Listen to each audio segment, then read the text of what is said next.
well. So if I could just briefly introduce everyone, I'm sure you know Alex Waller and Lewis Ludlam, the co-captains of Saints, and Chris Boyd, of course, the director of rugby. And then there's Mark Darbon, the chief exec, and John White, the chairman. So you can ask pretty much anything you want this evening within reason. We'll get through as many as we can.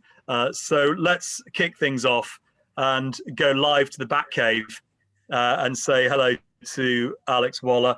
So, Alex, how's your week been since you revealed your identity as Bruce Wayne? Yeah, it's been good. It's been good. Obviously disappointing with the result on the weekend, but yeah, now I've got to change my identity now. Secret's out, so that was a long kept secret, but now it's out. So I've got to go. Was that the first time you'd worn it? Have you worn that before? Oh, I've had that for about 8 or 9 years. Yeah, so it's finally happened. Well, I'd imagine you got a little bit of stick for it. Was anything said at the time? No, I was expecting the Fat Man reference, but I haven't got that yet. But I'm sure that'll come in now. But no, nothing was said. I'm sure the French referee just looked at me a bit strange, as I'm sure lots of other people did. So yeah, it's not meant to be a public something to wear in public. It's just to keep you warm and it's a bit fresh. So, Alex, if you're Batman, presumably Lewis, that makes you Robin, does it? I must be. I'll happily take Robin. I'll either that or some sort of evil nemesis, a Joker. Who knows? How are you enjoying co-captaincy, Lewis, this season? Yeah, it's been really good. I've loved every minute of it. Really, it's made quite easy with the people I've got around me. So it's a new challenge, but when you've got as many leaders in the squad as we've got, it's a much easier job. Yeah, I'm sure. And you've done it before, Alex, of course. How are you finding Lewis's particular leadership? It was Tim Arner in the past. How's Lewis differ as a captain? Well, I think everyone differs. Every bloke I've worked with, including Dill, brings their own strengths and aspects to the game. And Tay brought his very much so, as you saw he did. He's still doing a similar thing like he did at the weekend with 30-odd tackles. And then you look at Luds, very close behind, doing a very similar thing, a real leading by example, and then speaks really well with the boys. And he's probably a bit closer to the backs than I am. So, there's that link between those two. And yeah, it's a pleasure. It's a real pleasure to work with him. Makes both of our lives easier when we get along as well. So, yeah, so far so good. And I was just saying there how, from my perspective, how although I'm glad to be back, it's not the same, is it, without the crowd? How much do you notice that out on the pitch, Alex? It is. It does make a massive difference. Like you said, that small window where we got some fans back into Bordeaux. I was working with Ferg. I was rotated out for that game, but just to hear the sort of atmosphere that even 2000 creates, I think when we get close back to a full house, it's going to be a bit of a shock for some of the boys, I think. Just because it's been so long when it's just been, one man and his dog essentially in there at the moment watching us. And we're desperate to get that atmosphere back. And I think it really does tell with home advantage and swaying referees in that aspect, even be it subconsciously. So it's a massive benefit for us and we're looking forward to getting them back in. Boydie, would you go along with that? The home crowd, you've lost some close games at home. Do you think you might have won some of those games that you lost if you'd had a home crowd?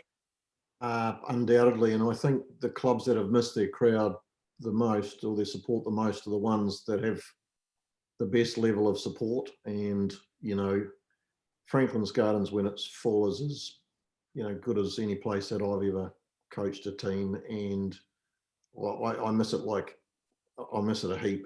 I think the lack of crowds sterilise it because at the end of the day, sport is part entertainment.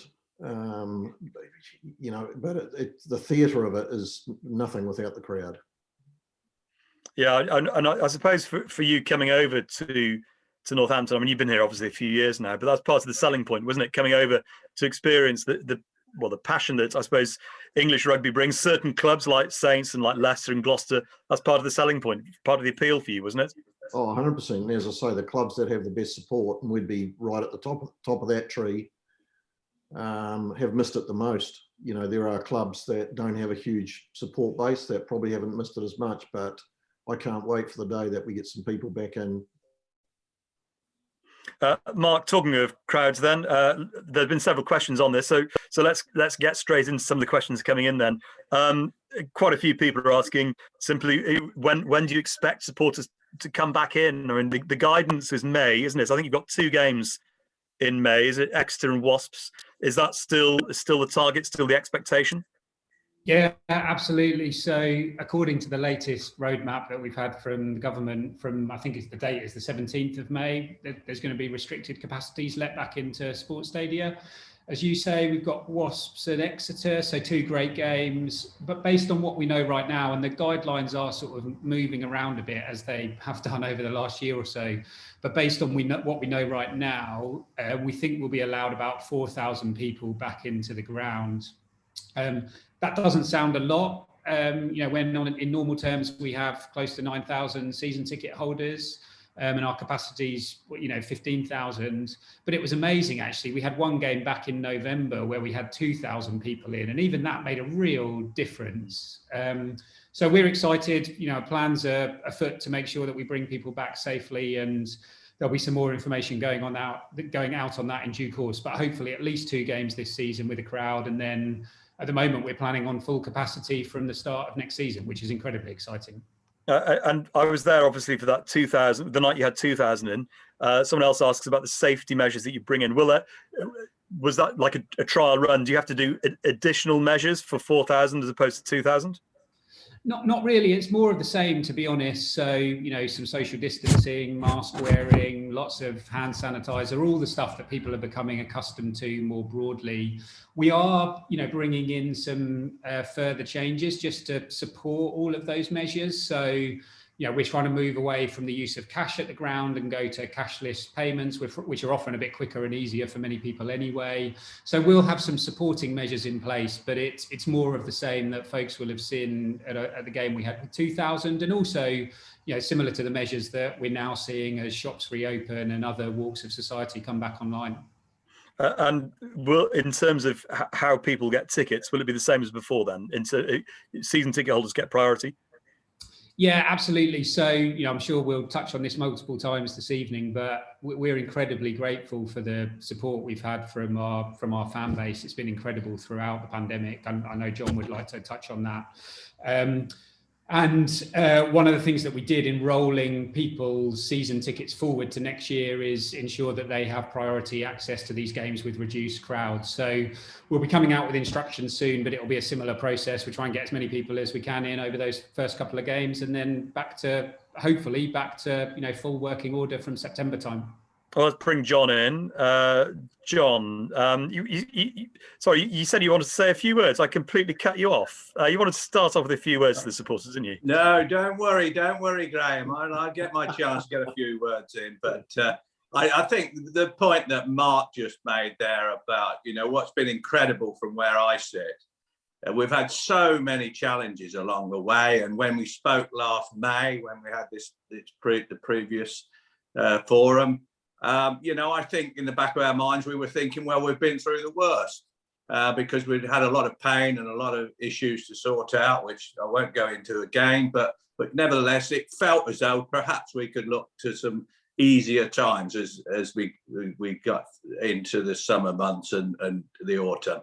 But in fact, as we all know, we haven't done. You know, I mean, in terms of getting crowds back, it didn't happen, and we've all those challenges that seemed quite severe at the time have actually increased, if anything. But I think the good news is that we have come through it, and we're in fine shape. We've had 2 big wins, if you like, and I'm not talking about the playing side, but off the field, we've had 2 very big wins. We did some great work with our sponsors, and we've got signed up a new sponsorship with Singe, which it hasn't been easy in this environment, this business environment. That was excellent outcome. And of course, we've turned to the government. The government have been pretty proactive about supporting sport, and through Sport England, we've secured some very good financial support for the long term. So you know, there's some good things come out of it, even though it's been tough. But I think the one issue that really hits home to me, how good our supporter base is the way that season ticket holders, when asked, not just last season, but this season, they came up, they took up their allocations, their ticket allocations, and yet they've seen no rugby, and they've been happy in the main to roll it over until next season. And, you know, without that sort of reaction from our supporter base, we would have really struggled. It's been tough as it is, but that's been really brilliant. And I just wanted to take this opportunity to thank all those many supporters we got out there. I thank all people that have an input into the business, which are players, the staff, the coaching staff, whatever. But on top of that, we've got this great, huge supporter base that's really stood up and been counted and helped us through these difficult times. And as I say, we are in a very strong position coming out the other side of this now. And if Mark's right with his prediction of full crowds coming in September, that'll be a great day. And, you know, we will be strong going forward. So I think the people that have followed us for many, many years can take comfort that we're in good shape going forward for the next several years. So that's been a massive achievement. John, it's good to hear, and there's lots of questions about the finances of the clubs, as you can imagine, this evening. Lots of those coming in. I'll try and get through lots of those. One just coming in now from Miran Shah, who says, is there anything else supporters can do to support Saints financially at the moment? I've seen other places doing virtual ticketing, for example. Has Saints considered this? So what else can people do to help if they want to? Well, Mark can answer some of that, but I think for me, you know, I've been so impressed with the support we've got.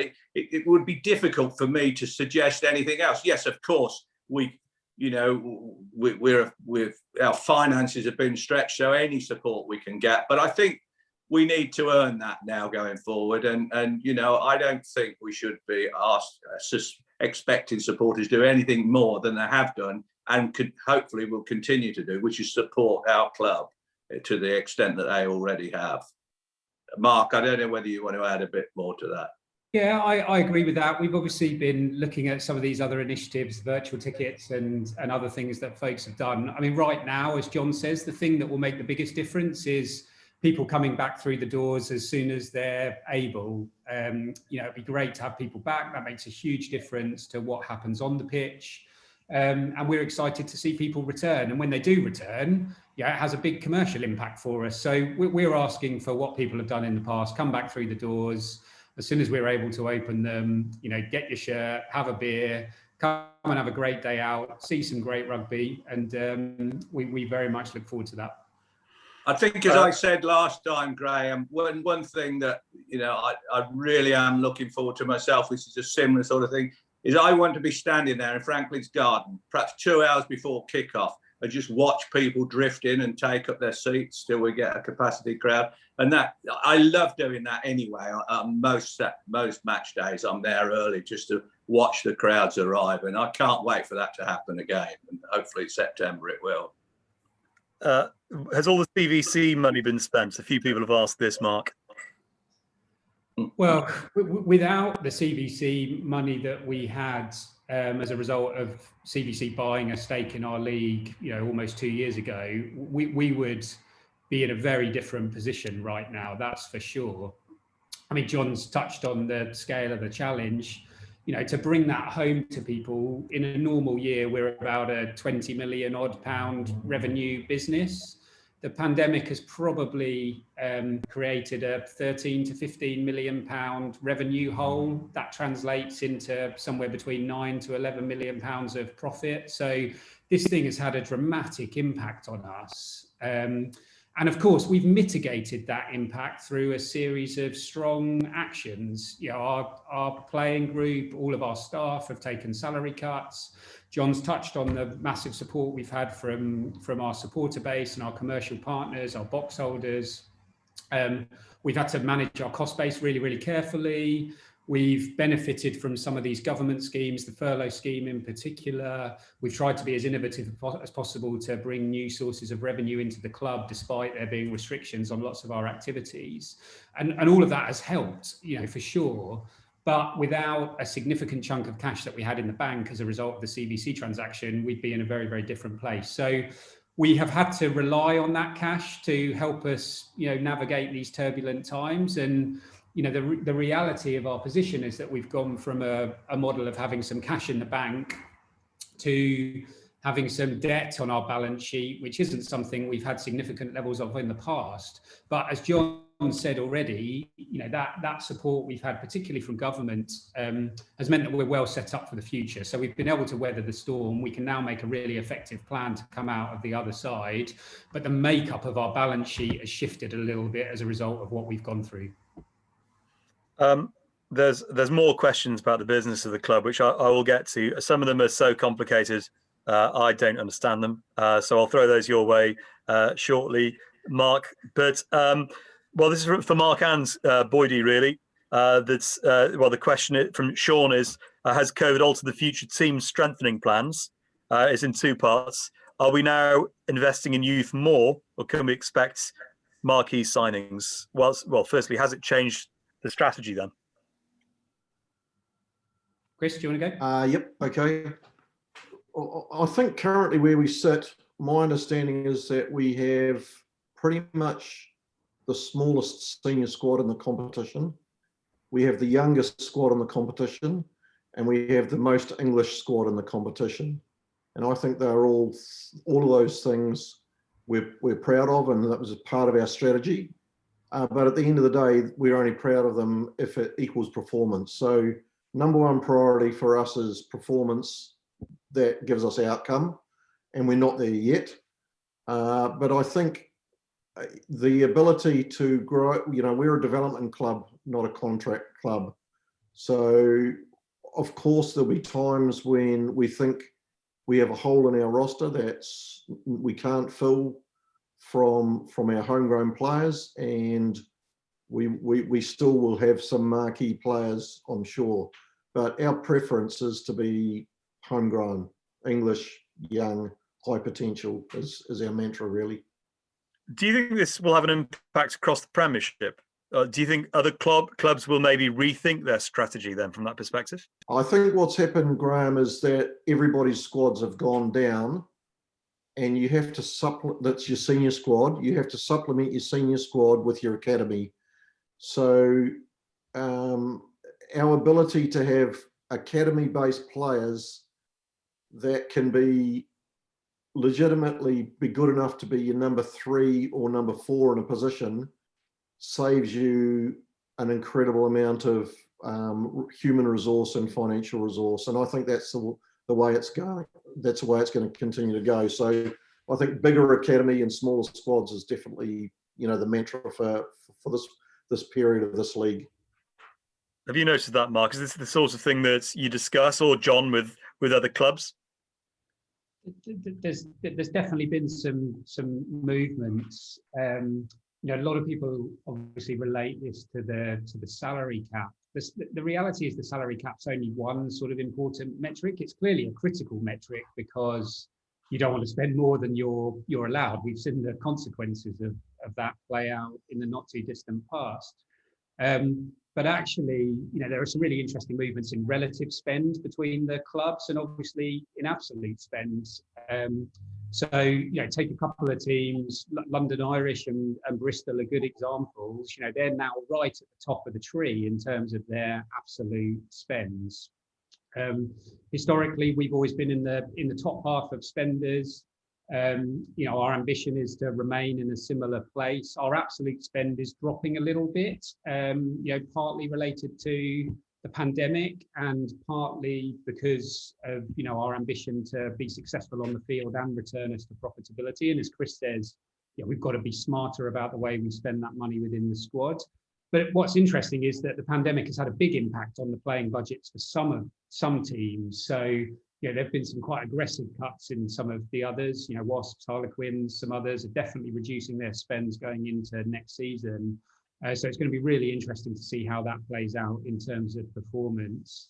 We're really keen, as Chris has touched on, to continue to invest in the academy. We've put in, over the last couple of years, some extra coaching resource into that academy group, and we're optimistic that that's going to continue to bear fruit. But again, exactly as Chris has said, we're always going to need to supplement the squad with, external recruitment, and we're excited for what's to come on that front too. A couple of questions about, for the players here. Let's start with this one from Gareth. Gareth says, it seems this season the team is going through a significant journey. How close to the ideal squad are we? I'll throw it on to you, Alex, because you were part of the championship winning squad, of course. So how far off do you think this Saints squad is? I don't think we're far off at all. I think just consistency through that 80 minutes, a little bit of top 2 inch stuff, but I think we're building a real positive place. Massive couple of weeks now to put us in the best position for top 4, and we've all seen before, once you're in that top 4, anything can happen. So then we're in the mix. So that's our focus now, and I'm confident in saying I think we can be in that top 4 and compete for silverware this year. Lewis, I know what Gareth means. I find myself saying this quite a lot about this Saints team, that it's a young team, it's learning. What are you learning, do you think? What do you need to learn? I think, like Alex said, top 2 inches stuff, so I think it's really important for us. I think we sometimes, like you say, that consistency to be at 100% or even 95%, 80 minutes of that game and stay in the moment as long as possible is something that we've talked about and still working on. I think also the way we train, prepare as well, which helps us go out and put performance at the weekend. And I can say hand on heart, I've seen a lot of growth from where we were post-COVID last season to where we are now as a squad. There's been a massive amount of improvement in the way that I think we prepare for games, the way that we train, the way that we challenge each other. I think there's some really good conversations going on, and on the pitch as well. So I haven't been in a championship winning team, but I know we're in a good space, and we're going to continue to improve and hopefully be in a bit of better space next week than we were this week and the following week after that. And who knows where that can get us? Like you say, when you make top 4, who knows what can happen? James asks, he says that losing is always disappointing, but watching from a distance, the squad seems to bounce back more positively, more rapidly. Are you dealing with loss differently now compared to last season? I think that's a good question, isn't it? Because you were on that awful run where you couldn't buy a win. Your posts being hit and balls bouncing out. It was an extraordinary run when you think back to it now. Thankfully, it seems like a long time ago. But do you think you are, as a result of that, dealing with defeats differently? I think that period in particular, I think was a massive learning period for us. And momentum is a thing in sport I'll never really understand. And I think the chatter with the squad was staying in the moment and preparing day to day and not thinking about what's been before or what's going to happen in the future, and just looking after today and seeing what happens after that. So I think that period, although it was a dark period, I think now we're probably in a better spot for it. I think you look at the games that we've lost this season, we've never been too far out of reach, really. We've stayed in games for long periods of time, and you look at, I'd say 90% of those games, I would have said we had opportunities to win those games, and we should have won those games, which I could have probably said last season with some of the performances we put in and some of the results as a consequence. So, like I say, where we are from that period and where we are from now, I think that was the catalyst to change almost, I think. The thing that struck me as someone who is on the outskirts, I see the squad a couple of times a week. What surprised me through all of that period was there was never a real sense of gloom about the place when I'd come down either on a match day or to speak to you after training. Genuinely, it felt different, Alex, didn't you? And you've been through some good and bad times with Saints. It never felt to me that bad, as in the sense that you were sticking together pretty well. Yeah, absolutely. And that was a credit to the boys and everyone that worked with the club through that period. It was a bit different for me. Obviously, I was out slightly emotionally detached just because of my rehab at the time, so I wasn't on the pitch week in, week out. But there was never in teams gone by in previous organisations. You know, there could have been a little bit of a rumbling or not quite a nice atmosphere, but the boys really stuck together, stuck at it, and we knew that when it came good, we'll be fine, and we had the talent in the room to do it. So that all the solutions were in house, and that was the positive thing I think helped us out. So there's plenty of talent and excitement in that changing room, and I think we need to. It's something we're a bit conscious of getting away from talking about us being a young team and a developing team. I think we're at the point now where we can start winning trophies and really pushing for silverware. So it's a great place to be at the moment, and I'm really enjoying it, and with all the boys and the staff that are there. I've got a question about scrummaging here, so I'll ask Boydie about this one. Jamie wants to know. He says, we've all obviously been really pleased to see the uptick in form since the turn of the year. It appears to have coincided with the real focus on the strength of the scrum. Who or what changed your mind to believe that the scrum wasn't just a way to restart the game, as you previously put it? Yeah, I'll put my hand up. It's been a bit of a learning for me. And it defines part of the difference between the game in the Northern Hemisphere and the Southern Hemisphere. And we've certainly had a more aggressive policy around our scrum, using it not simply as a restart mechanism, but as a weapon. And credit to Matt Ferguson and his merry bunch of men up front that are now creating some different opportunities for us. So yep, that was a learning for me, and I think it's been embraced by the team, and we want to keep it in check. Obviously, we don't want to let it go rampant and wild, but it's certainly very happy with that part of our game at the moment. So, what changed your mind then, Boydie? Was it results? Simple as that? No, not really. I was probably pressure from Ferg. I had to give him a chance to go a different way. So, yeah, no, it's an evolution.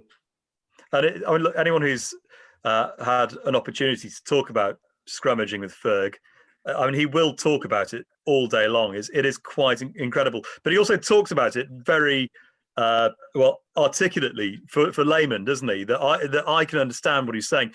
Alex, just very briefly explain what's changed, because I've talked to quite a few of you about this, the change in mindset at scrummaging, and that you've been given free rein, basically.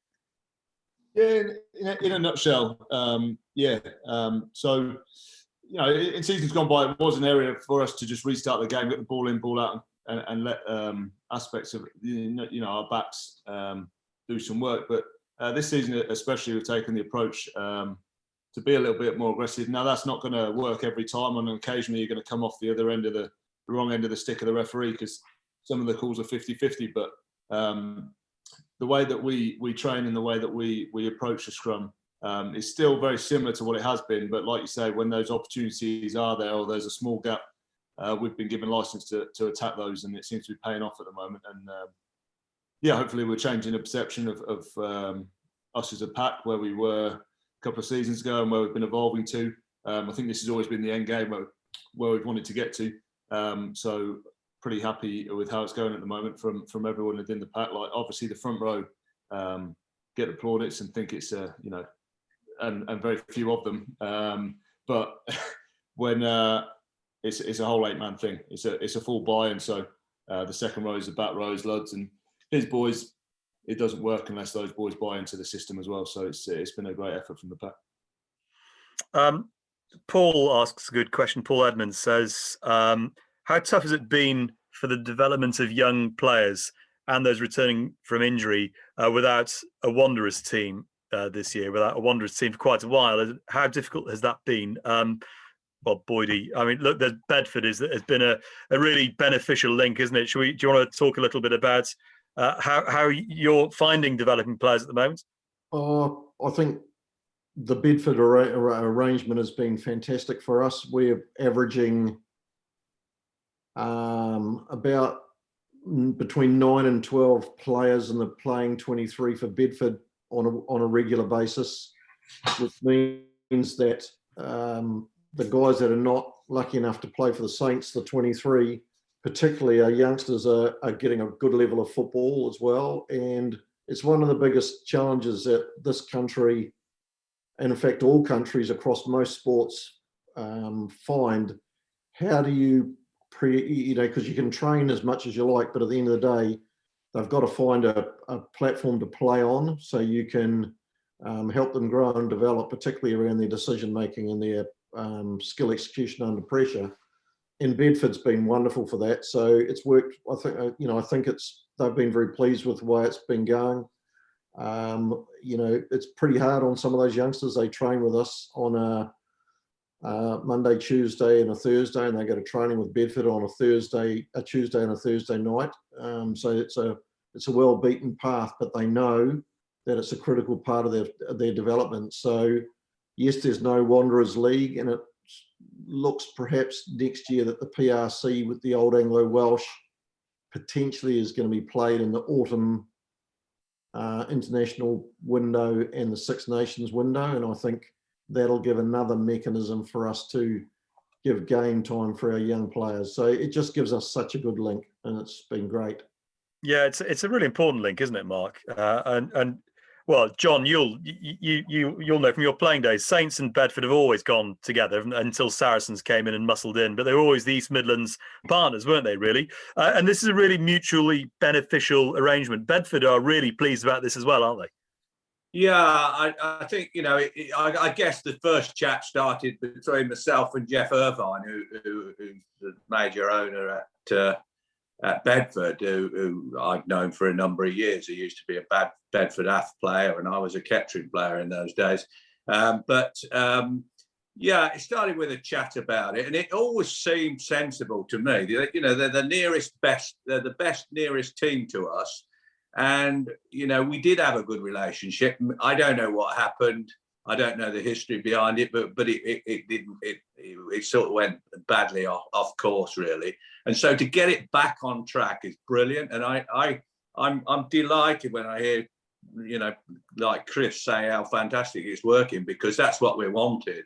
And I hope we can sort of continue to strengthen that link, because for me, I'm looking at the Bedford results every week, which to be honest, I sort of didn't bother too much about. I'm very keen to get down there, and I'm going down in a few weeks' time to go and see the lads play. It's just an added interest for the Saints, and I think there's lots of wins in this, and as I say, I'm delighted that it's working so well.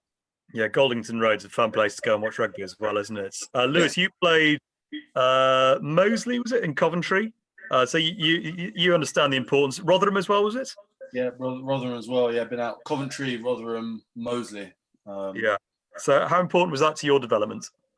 I think they're really good periods, actually. Not just for playing, it's a chance to, I think when you're a young player, a lot of the week is prepared and geared towards preparing the first team to go out the weekend. So going into an environment where it's about you going out and winning games and training with a new group of players is a real learning curve, and something that's, I think, quite exciting for those boys as well. So for me, that period, coming from school playing under 18s rugby to making the step up to play men's rugby, that gap between school rugby and Prem rugby is massive. So having those stages in between playing Nat 1 to playing Championship, and I think personally is where I'd done a lot of my learning and a lot of my progression as well. So for me, I think they're really important periods, and like I say, it helps having a shift in focus from preparing the first team to going out and wanting and having to prepare to win games yourself at the weekend as well.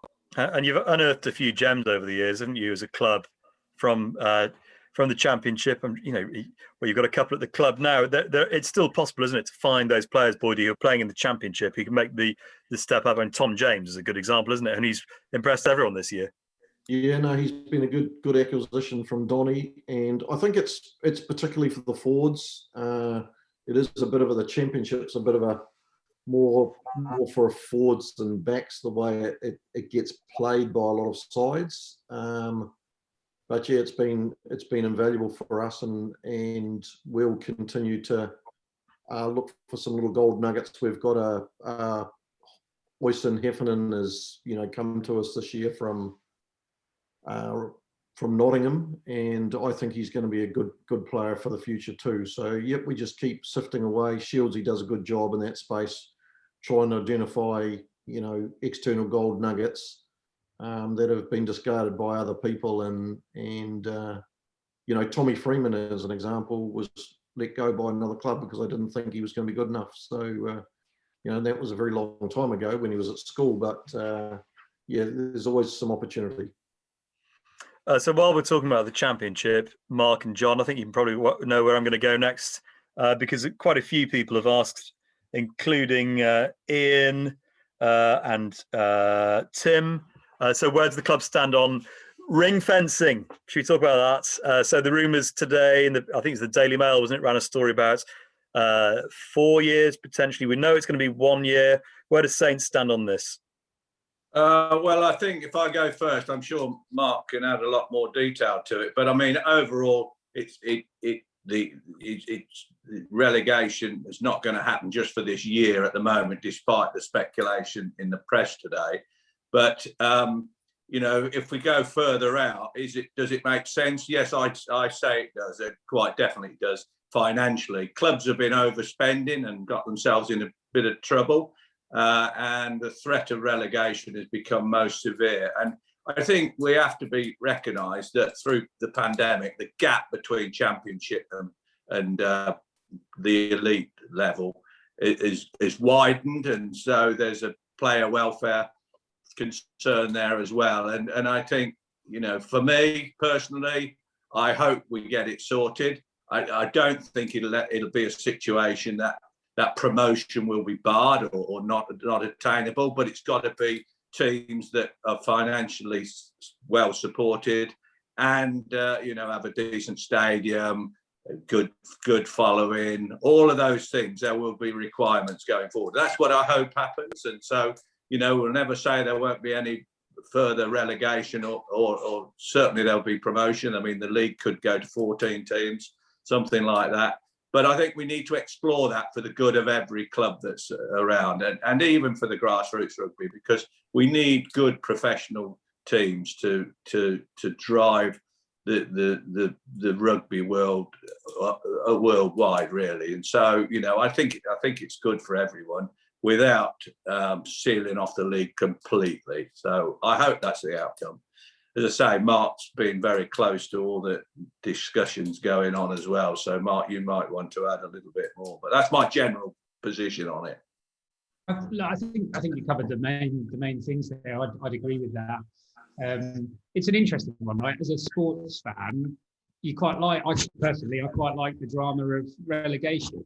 And having lived and worked in the US for a couple of years, where in most of their major sports there isn't a relegation model, sometimes you can miss that. However, sat here, with a role to play in trying to run and orchestrate a club, I agree with everything that John said. And the thing that brings it home for me quite strongly is that it's really odd to be arguing for promotion when the stated ambition of more than half of the championship clubs is to not get promoted, because they know the model is not sustainable. So for me, that proves something isn't working quite right. But by the same token, if we do move to a model of no relegation for a longer period, then I think we've still got a significant amount of work to do as a league, as a premiership, to ensure that there's something material to play for, there's jeopardy in the way that we set up our competition, and that we ensure that there's a lot on the line, all the way through the season. So I don't think it's a easy transition, but I absolutely think it's the right thing to do. And as John says, we need to work, together across the different tiers of our game to make sure, if it does happen, that it happens seamlessly.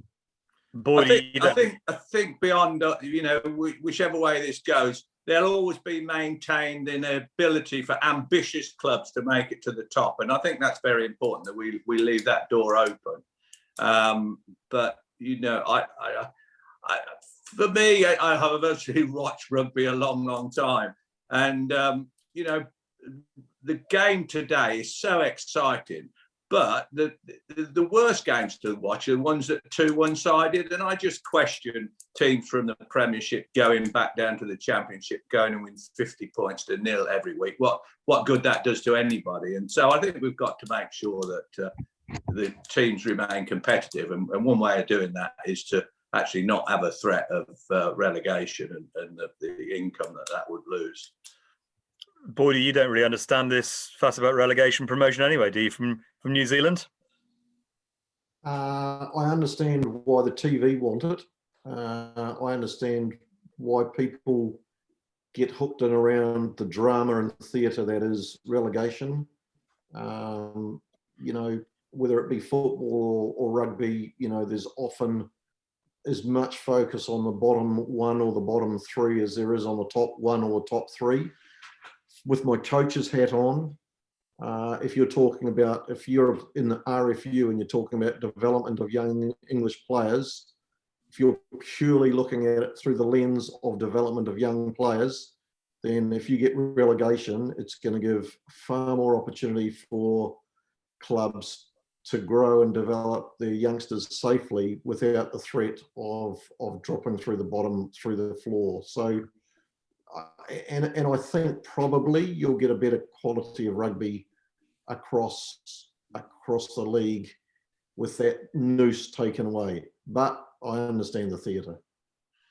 Well, talking about Championship clubs, Julia asks, she said on the Saints show last week, Mark hinted that there was still recruitment to come. Is there any chance Nick Ezekwe might stay if Saracens don't return to the Premiership? Well, we all miss them, don't we? But if they didn't come back up, Mark, could Ezekwe stay? Well, I'll let Chris talk about the impact and role Nick's played, but hopefully folks have been enjoying his performances for us in a Saints shirt this season, back end of last season. It's unlikely right now that he stays beyond the end of this year, sadly.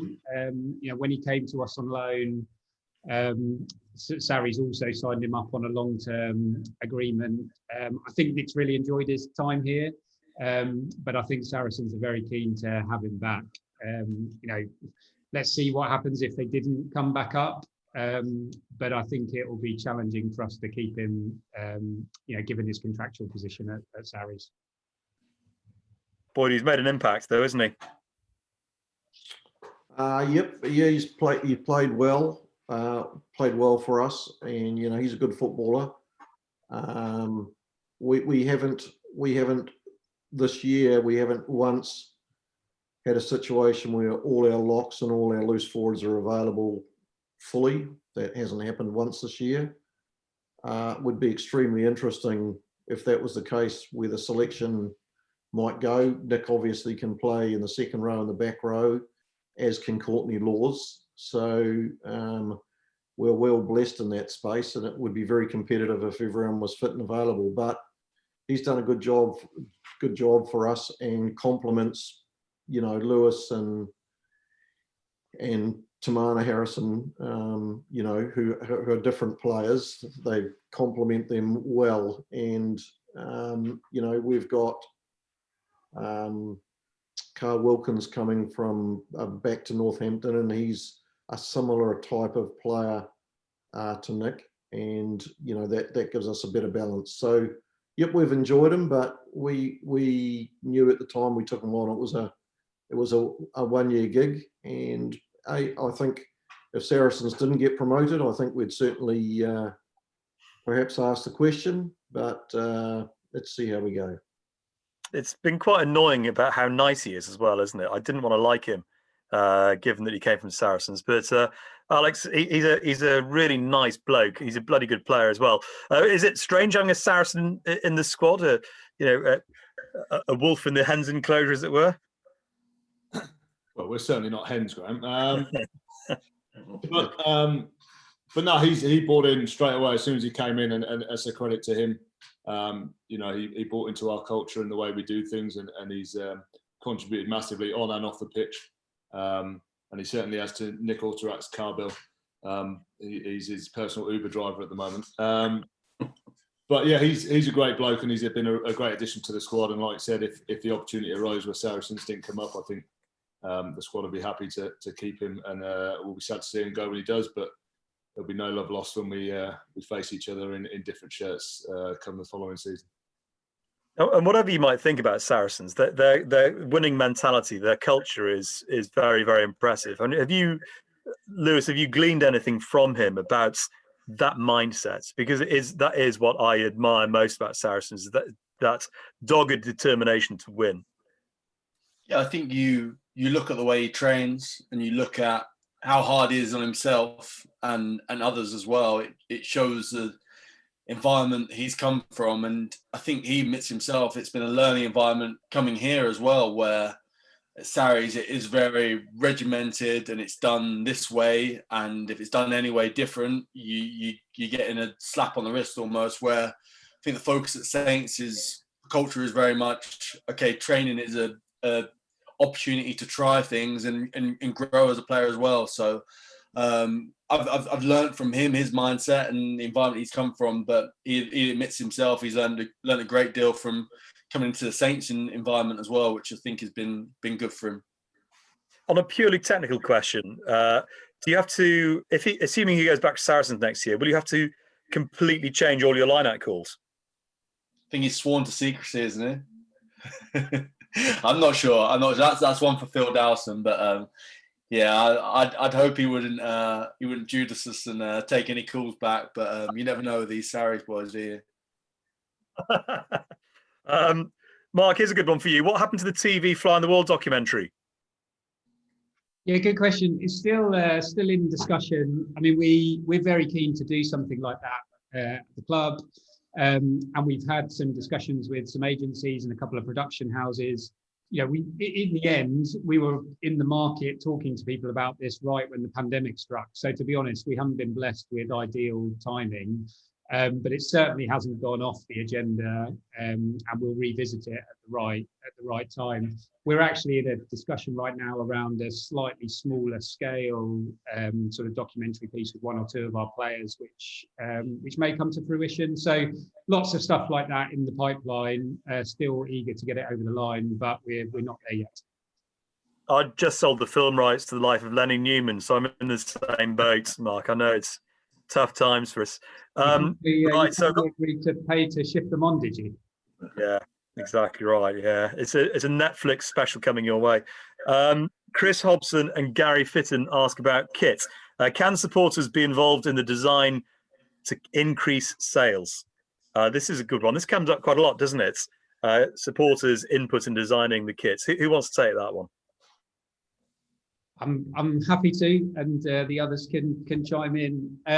Yeah, good question. I mean, look, kits for all sports clubs are always, sort of emotive points of discussion. We actually ran, well, firstly, I think people are going to be really excited. A number of people who are on this call, I'm sure, will have their name on the kit that we'll be releasing for next season.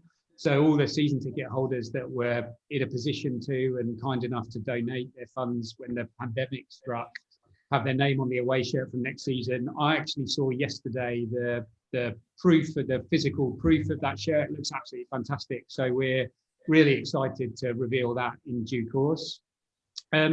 More broadly, we've actually tried to solicit some input on shirt designs. We ran towards the start of the pandemic a King of the Kits competition, one of the bits of content we put out. And again, we were quite surprised by some of the choices in that. It was really informative. And so I think people are all, based on the results of that competition and survey, I think people are going to love our home kit for next season too. We'll continue to try and come up with innovative designs that appeal to people moving forwards. You can, I think the one thing you learn doing this role is with something like kits, you can never please everyone, and you just have to be at ease with that. It's hard enough when you get your club captains coming to you saying they don't like this particular aspect of the shirt here or there. So magnify that by our whatever it is, 250,000 supporter base, and it's difficult to please everyone. But we will endeavour to try. And as I say, specifically next season, I think people are going to be really positive on the kits. Alex, do you care what sort of kit you run out in terms of how it looks? Does it bother you, that sort of thing? Anything to cover that Batman shirt, and he's Yeah. happy. As long as I've got the Batman shirt on, I'm all right. No, I think all the kits recently have been pretty good. That's just my personal opinion. But as soon as it's on, I'm starting running around. I've got bigger things to worry about than what I look like or what the kit looks like. So I'm not worried about the bloke running at me and whether I've made a mistake or not. What about you, Lewis? I bet you care, don't you, how you look? Yeah, look good, play good. That's what I say, isn't it? So, nah, to be honest, I've been pretty happy with the kit. I mean, when I saw the white and yellow and green away kit this year, I wasn't a fan of it. But when we played in it, we've done well. So yeah, I think the performances and results are what matters, and the kit's just an added bonus at the end of the day. It's true, isn't it? When no one likes that lime green kit until you won the Premiership in it, then suddenly it became everyone's favourite. Michael Wells sent this question in, Boydie. He sent it in, it's relevant. He sent this in 23 minutes into the Ulster game. So he says, given the number of yellow and red cards being handed out at the moment, are you working on reducing our number? That's A, and B, attacking and defending with a man down. Well, it wasn't just the Ulster game, it was Newport as well, when you actually scored a try, didn't you, down to 13? But yeah, it's an interesting question. Is that a part of your training now? Being the superstitious beast I am, on Thursday we trained a portion of our training with only 13 men on the field, and I'll never do it again because I brought bad wire and karma to the game. So yes, we do talk about it, we do train it.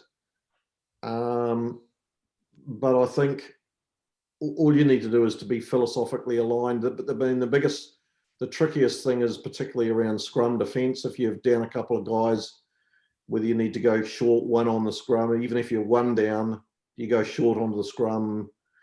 Do you go short on the edge? Where you do it, what people have to change their roles to make sure they do it. And yes, we loosely talk about it. We don't spend a massive amount of time on it, but as long as we're philosophically aligned on what the solutions are, then we just got to give away less. Have you, Alex and Lewis, have you had to change have you consciously changed your techniques, particularly in the tackle area, over the last couple of years? I mean, we've always talked about tackling low and tackling below the ball. It's just that I think that's always a focus, and sometimes that's unavoidable. That's something that happens so quick in the moment. It's very hard sometimes to get your tackle height right, or when you're trying to move a 100 kg per guy at the breakdown, it's hard to be 100% squeaky clean every time. So it's definitely under the microscope more now. But I think it's easy to talk about discipline and getting bogged down discipline as us as a club. But I think if we look at the last 2 weeks, yes, it hasn't been great in terms of discipline, but I think in the Premiership we're still the one of the least penalised clubs when it comes to penalties and in cards as well. So it's across the board, and it's something that we're thinking about, and our technique is something we're always working on. But I don't think it's something that we're getting too bogged down with it at the end of the day, really. Keep your questions coming. Time's getting a little bit short, so but if you've got a question you really want to ask, get it in now, quick, and I'll try and get it to the panel. Mark, I'm just going to tackle a couple of business questions for you then, because they sound like they're important. But as I say, I'm not entirely sure how much I understand about them. David and Richard both ask a very similar question here. Given that many season ticket holders rolled their season ticket purchase into the 21-22 season, how does the club propose to cover the liquidity gap, lost revenue? Yeah, good question. I mean, we a significant portion of our revenue comes from ticketing and season tickets specifically. We're very used to receiving the vast majority of that revenue in a specific window, right? We tend to go on sale with our season tickets in around February time, and most of the sales are completed, before May. So we tend to get a chunk of revenue in the door, and then that helps us operate through the summer when we have less match day income. Everything's been turned on its head over the last 12 months because of the pandemic. So really, we've been trying to forecast out our cash needs over a longer horizon and then make sure we've got enough cash in the bank to deal with those needs. And really, it goes back to all the stuff that we talked about towards the start of this call. So we've aggressively controlled our costs, including a number of people everyone in the club taking salary cuts, the government furlough scheme, now the loan money that John talked about from Sport England. So we're confident that despite that sales window being turned on its head, and there being a number of other impacts like no summer concerts and events, very little conferencing, business activity around the stadium, etc., despite those downturns, we're confident we've got enough cash both to thrive in the short term and then go again in the medium to longer term. Kevin's question is related to this. He says, how long do you anticipate it taking the club to return to profitability after the effects of the pandemic? Yeah, another good question. So, we've been unprofitable for a few years now. I think cumulative losses across the Premiership pre-pandemic were about £45 million in the year leading into the pandemic. So it's going to be really fascinating to see what that number has escalated to over the last 12 or 18 months. Specifically at Saints, we were 2.5 years into a 5-year plan when the pandemic struck, and that plan had us returning to profitability sometime in 2022, 23.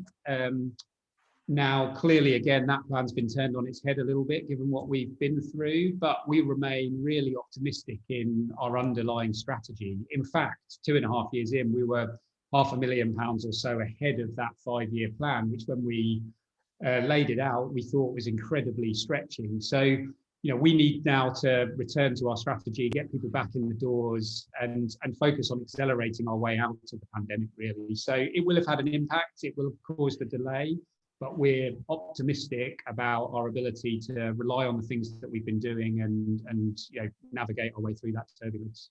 That's a really good question, I like, from David. A couple of people ask similar questions as well. I'll put this to, both to you, from a business and a playing side, really, about lessons that you've learned from the pandemic, which you'll take into the future. We'll start with you, Mark, because you talk about the business. Are there any lessons that you'll take forward into how the club's run?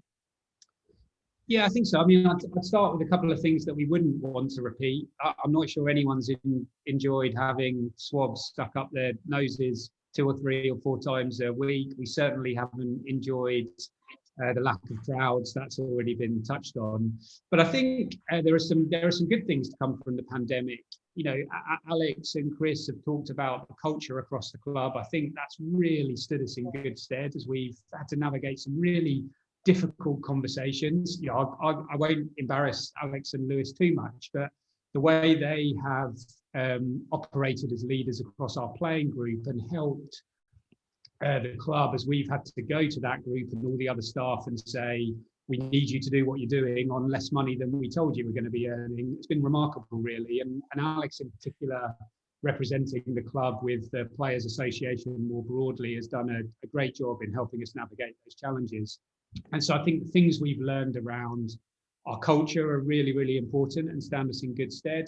I think we've learned a lot around communication. We knew obviously that communicating effectively with our fantastic supporter base and our commercial partners was crucial, but I think we've learned a chunk more about the openness and the regularity of that communication through this pandemic.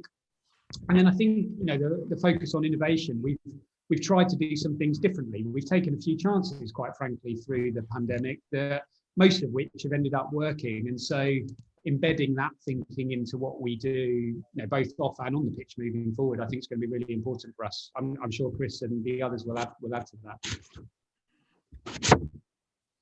I would support what Mark has said there. I think the information that we got from the Players Association and from the league was that Northampton Saints as an organisation led the way in in the way they handled the pandemic with their players, with their staff, and that was helped massively with the support of our supporters. So I think that what I feel really comfortable about, and this is if you're trying to get some alignment in your club and differentiate the difference between winning and success, yes, we haven't done as much winning on the field as we would have liked, but I think what has stuck out to me massively is that this club is a rock solid, proper rugby club that's got good people in it that care deeply about the organisation and is supported by people that also care deeply about the organisation. And, that is not replicated across many clubs that have gone through this, where there's been frictious friction between players and owners, between management and owners, between supporters and ownership. So I think it's highlighted to me 100% that this is a proper rock solid rugby club, and quite frankly, I'm proud to be part of the organisation. Well said, Chris. Look, there's loads of questions. I'll try and rattle through these as many as I can. I'm sorry, I can't get to all of them. One for you, Boydie. Do you feel that your non-English eligible signings have lived up to their reputation on match day? They'll always be under the spotlight, and it was worse in France than it is in England. But if the club's doing well, the club get the kudos, and if the club's doing badly, the foreign players generally get the fingers pointed at them.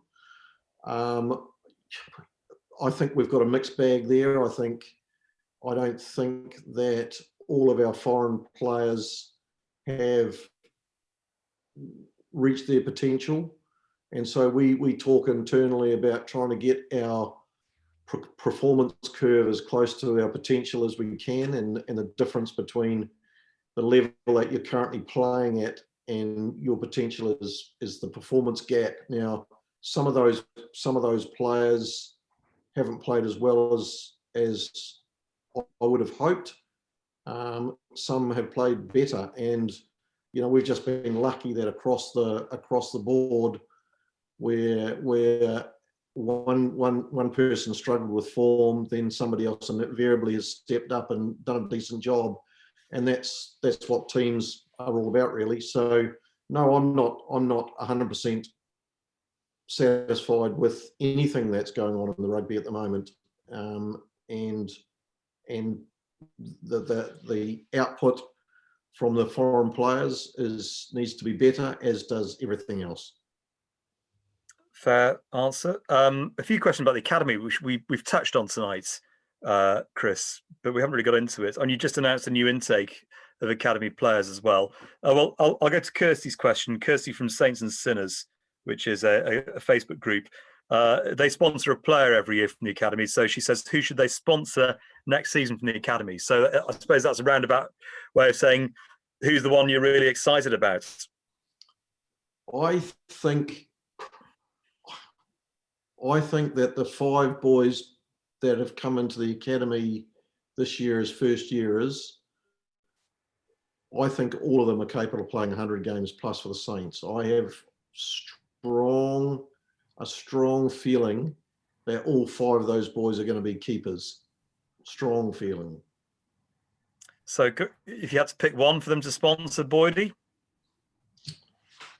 No, I couldn't do that. That would be unfair.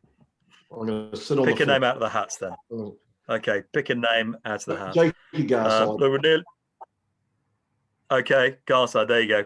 Right, we're running out of time, so apologies for all the questions I didn't get to, but we'll finish with a nice broad question for all of you. You can all have a go at this one. This is a general question just coming to me. What has given you the most satisfaction this season and why? Well, let's start with John White. What has given you the most satisfaction this season and why? Well, I'm sorry, it's not on the playing side. I have to say, and it really it comes back to my earlier points. I think the response from everybody within our group, and that's players down to the ticket office people, the response to the hard challenges we've all faced has been so satisfying. It really has. I've been in business a long time, and I've never felt so satisfied about an outcome from so many people that work together for one goal. And so that, for me, it just sums up what we've achieved over the last few months and year. Mark? I would obviously echo what John's just said. Two other things stand out for me. We signed a lot of players during the last summer. And I think there's a lot of reasons to be really optimistic about this young, high potential squad we've got, mixed in with experience there too. So many of those folks who we've extended the contracts for or re-signed have got a history with the Saints, either academy or coming in and being successful here. And as Chris touched on, we haven't achieved the results that we would all like over the last 12 months or so. But when you look at the fact that we've got the youngest squad, a small squad, a homegrown squad, I think there are so many reasons to be optimistic. And we've got lofty aspirations here. And I think that work stands us in good stead. So that's a big thing for me. The other high point was the moment Chris shaved off his tash that he developed in lockdown 1. That was a relief for most of us. It was for all of us. What about from a player's point of view then, Alex Waller? Yeah, I think I'd echo those points that Mark and John have made. I think from a playing perspective, for me, it was really satisfying seeing how the boys are gelling and how we're building towards something at the moment. I think it's a credit to the lads and how they've dealt and approached the game, and I think we're really building something quite good, and that will hopefully deliver some silverware back to the town in the not so distant future. So for me, just seeing how the boys are coming along and developing and how we are as a squad, that would be my the one for me from a playing perspective. Lewis? Yeah, I'd echo everything that's said already. The support we're getting on social media from a lot of the fans has been absolutely fantastic, especially when we can't have them there. But if I had to pick one moment in the season, it's probably going down to Exeter in terrible conditions on a horrible pitch where we're probably accused of being a team who like to chuck the ball around and can't do it gritty, and going down there and beating them at their own game. I think for us, in terms of performance, that was fantastic. Mentally, I think that was a point of realization where it was like, right, on our day, if we play to our potential, we can beat anyone at any style of game. So if there's a point in this season which I think is given us the most growth and the most satisfaction, it's got to be that performance down away at Exeter. And Boyd, you're a long way from home, aren't you? In lockdown, New Zealand must feel, where the family is, must feel especially a long way away for you. So what's kept you going? What have you enjoyed about this season? Well, the biggest thrill for me this season is that finally I became a grandfather 2 days ago. So one of my friends had a wee fella. So I miss being with him and the rest of the family. But I actually think it's remarkable that we had a double whammy. We had a pandemic and we had a dreadful run of form, when we can't hide from behind the fact that we lost a significant number of games in a row, got ourselves into a bit of a hole. I reflect with a lot of pride that there was complete stability from the board right down to the players. And I didn't see, I didn't get a sense, and I know there was some social media outcry, and I understand all that, but internally, I didn't see any cracks in that organisation when we had a double whammy with a pandemic and a poor run of form. The fact that the board, the organisation, the players, the management group, everybody stayed aligned totally through that period of time, I think is remarkable, really. It is. Congratulations, Boydie. Do you have the expression "wetting the baby's head" in New Zealand? I reckon you probably do. I must confess that I gave it a saturation last night with a couple of people in the village. So I'm very, very pleased that I wasn't at work today. Well, look, congratulations to the family, to the Boyd family. Hopefully you'll get some time in the off season to go and visit your grandson in New Zealand. I'll just finish with a lot of comments have come in. Mark and John, you won't like this, and we had this on the Saints show as well last week when you're on the Saints show, Mark, and I could tell you were uncomfortable with praise as well. But I'll tell you now, we had it last week in texts and messages, and it's the same again tonight, that there's a huge amount of gratitude for the business side of the club coming in from supporters tonight, just as it was last Wednesday. People sincerely thanking you, frankly, for making sure the club's still here, because that's the biggest priority, isn't it, at the moment? So I can see how uncomfortable Mark especially looks at this praise. But thank you on behalf of everyone who's sending those messages in, most sincerely. And look, thank you to all six of you, to John, Alex, Lewis, Mark, and Chris, and thanks to all of you as well for everyone joining the forum this evening. We're out of time. Sorry again, I didn't get to everyone's questions. There are some absolute belters. I tried to get to as many as I could. But look, from my perspective, just to reiterate where I began, it's great to have rugby. I'm very appreciative of what the players and the club are doing to make sure, not just our club, other clubs as well, to make sure we have something to watch. The players we're asking to expose themselves to an additional risk, not just the physical risk, but also COVID that's out there. I'm extremely appreciative of that. I count myself as very fortunate to be able to watch that. But we really, really miss the crowds. It's not the same. And the sooner you are all back, the happier we will all be. It gets me. I feel quite emotional just thinking about a full Franklin's Gardens again. But you will be back before too long, and I can't wait. But from all of this on this forum this evening, thanks very much once again, and we'll see you soon, I hope.